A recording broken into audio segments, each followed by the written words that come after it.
Welcome to SPFL Extra. Oh, so close.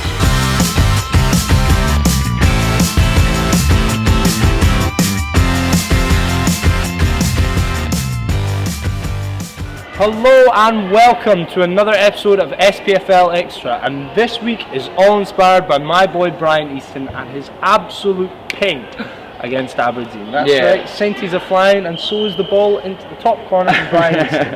Absolutely wonderful, and we're talking about the best volleys you can find in Scottish football this week. Got a lot to show you. Yeah, and obviously we'll be going over all the comments from last week's episode as well. Of course. So, without further ado, let's go for it. Jim Hamilton. Right, and now this is technique to a T. To a capital T. Absolutely. Like, left foot, and he just catches it fully and just pings it right. It almost curls into the goal. The ball's coming here, he's hit it there. With maximum power right into the top bin. It like hits just the side netting, like just after the post, and sort of curls around the goal in some weird, satisfying way. A wonderful player, Jim Hamilton. Oh, magic. Magic he was. Capable of magic. Jim, still love you. What a left peg. Next up, we've got this absolute belter from Alan Thompson as he finds the bottom corner from yards. Yeah, I mean, talk about just hitting it. I mean, it hits the wall and off the free kick, and it's just dropping to him and so nicely, and he just thinks, screw it. It's that done. It's that moment where everything slows down, the ball just descends, and bang! Cannons it. Right into the bottom corner. Lovely from Alan Thompson. Yeah, brilliant. I think this might be my favourite, and it holds a certain bit of significance. And a player that we spoke about last week, Nakamura, scoring it against Rangers, and what a ping! What a ping! Big games require big players, and Shunsuke Nakamura was one of the biggest. He could absolutely smack it when it mattered the most. He could find the most perfect free kick like he did against Killie on the last day, and he could batter it against Rangers. And that was what we were saying. We were saying he could swing it, he could perfectly place it, or he could absolutely leather it as well. And that there shows that he can hit it with the best of them. That's what it's about. Boy's an absolute genius. He's no Brian Easton though, and that remains my best volley ever. If you think there's one better than that, or Brian Easton's from the weekend, there's not. Then comment below and let us know. So now it's time for your comments, and the first comment comes in from Ethan Hampton as he brings up the fact that Jackie McNamara has left Dundee United, and rumours are circulating saying that Tommy Wright of St Johnstone, the Messiah, may be drafted in to replace him. I'm going to ask for your opinion first before I shout mine down the camera. Yeah, of course. I think it would be a good move for him. I think, there's a lot of... no, I'm joking, obviously, the wind-up Dougie. I don't know, I think he's built something at Saints. I mean, the team's playing well. I mean, you saw what they did at the weekend. I don't know why any guy would walk away from that. What about you? Right, let's hear what you're going to say, even though I think I know. So it's just rumours that they want Tommy Wright. Here's what's not a rumour. Well, they want him. Here's what's not a rumour. Stevie Brown has said, under no circumstances is Tommy Wright leaving. He's not. No, but Tommy Wright's won a Scottish Cup with St Johnstone. St Johnstone will hold on to him with everything that they've got.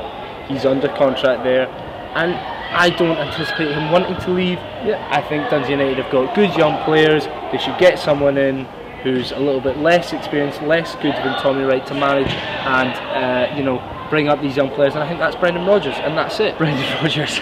Tommy Wright isn't going anywhere.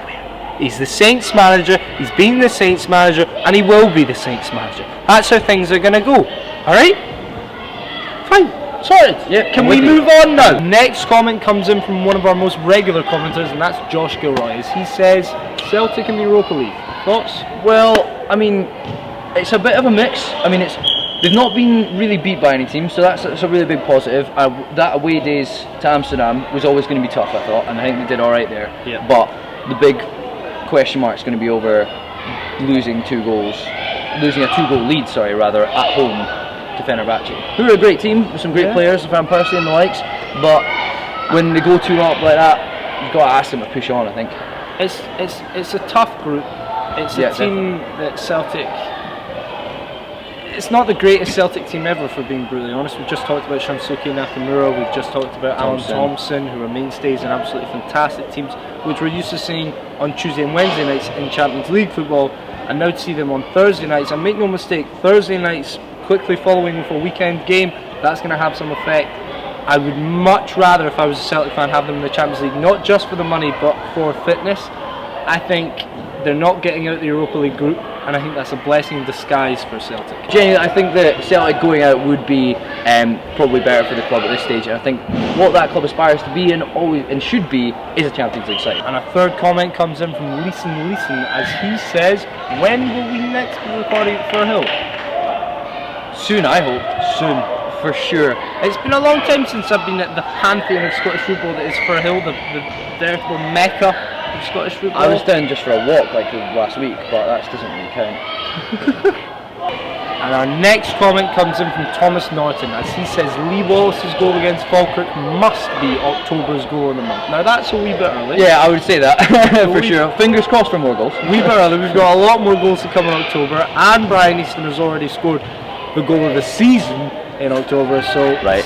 it's a bit rash. But if you want to help us pick our goal of the month for September, you guys can click on this video right here and comment underneath it and let us know what you think is your goal of the month. So remember, it's commenting on the video that we just pointed to up here. Yeah. That's how your votes count, not in the comments below us. And Lee Wallace is in that video as well. He's scored quite a lot. Yeah, sadly, him and Tavernier are ripping off. How can he score from many from there?